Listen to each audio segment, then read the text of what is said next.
We're doing 1 Kings 8 Bible study today, and I wanted to share with you all because I feel like I got a lot of good little nuggets of information that I wanted to share with you all. So I use like several resources, but let me just go ahead and share what I have here. So here it summarizes the dedication of Solomon's temple, which includes bringing the Ark of the Covenant into the Holy of Holies. Some of the life applications is to understand that God's presence is not limited to a building and that believers, as temples of the Holy Spirit, have direct access to God through prayer and worship, both individually and as a community. So, some of the things that I wrote down from this, while God is beyond containment in a building, he chooses the temple to connect with his people, signifying his covenant and his presence. God's presence is not limited to a building. As believers, you are a temple of the Holy Spirit. But with that being said, it still also emphasizes on, the importance of coming together and gathering. For example, like if you go to church, we come together to worship and to encourage one another as believers. And I think I have a different note on that. So we also talk about, some of my other notes is the importance of praying. And upon like further research, I found that praying on your knees is not something you need to do, but it is stated very, very, very much within the Bible. So it must be significant. Um, so Solomon's prayer request includes 5 things. It includes he's praying, number 1, for God's presence. Number 2, for the desire to do God's will in everything. Number 3, the desire and ability to obey God's decree and commands. Number 4, to help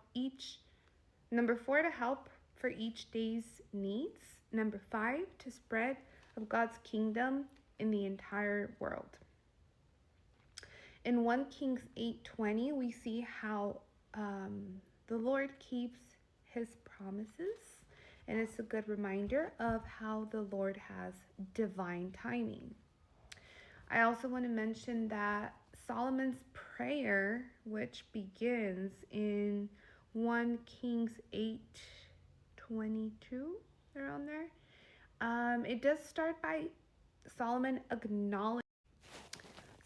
begins by acknowledging God's faithfulness. And I think that this is so important because instead of jumping into prayer and just, asking God for this and that, we acknowledge God as the loving Father that he is. And in Solomon's case, and much more, right? But in Solomon's case, he's acknowledging God for his faithfulness.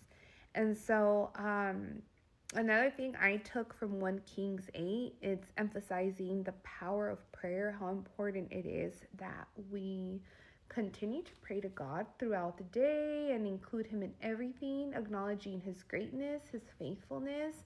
Okay, and so then, almost done. So, communal gathering is spoken of. So, although we are the temple of the Holy Spirit, communal gathering is still important because it's speaking to us of the importance of gathering as a community and worshiping, as well as encouraging one another in faith. And obedience, this chapter emphasized a lot on obedience, repenting, seeking God, because he is a faithful God that can heal, forgive, and restore when we seek him. So this chapter really got me thinking on, with like anything in life, like there's always like an in-between, right? And a lot of times, I think nowadays it's often that you see individuals maybe just attending online mass, and a lot of times it's happened where several times I can hear people saying like, well, I don't have to go to church. God dwells in me. I can find God anywhere.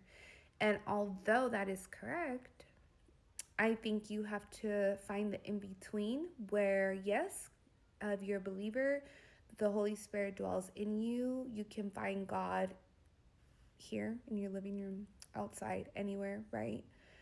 But it's still important to attend Mass and attend, um, like they say, a communal gathering where, you're worshiping together. There's more than one, more than two there, because if you know that Bible verse, where there's more than two, God is there. It might be more than one. Sorry if I got that wrong. But also to encourage one another.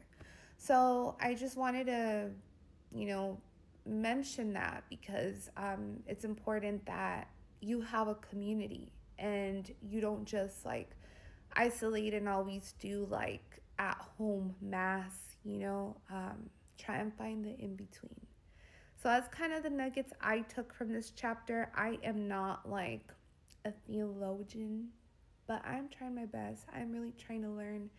And God really knows when you're trying. And if you pray before you're going to dive into your study, God will really bless you with His wisdom.